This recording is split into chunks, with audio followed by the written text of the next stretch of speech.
everyone!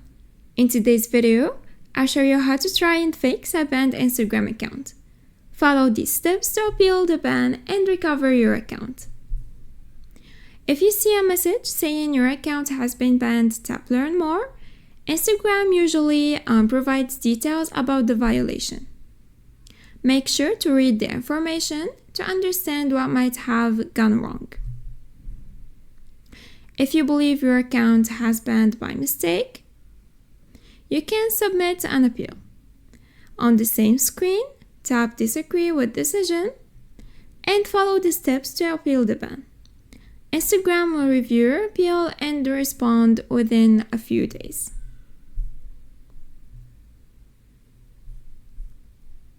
When submitting an appeal, be sure to provide accurate information like your username, email address, and clear explanation of why you believe the ban is a mistake. Be polite and professional in your appeal. After submitting your appeal, Instagram will send updates via email. Be patient, as it may take a few days for them to review your case and respond with a decision. And that's it. By following these steps, you can appeal your ban and hopefully recover your Instagram account. If this video was helpful, please like and subscribe. Thanks for watching.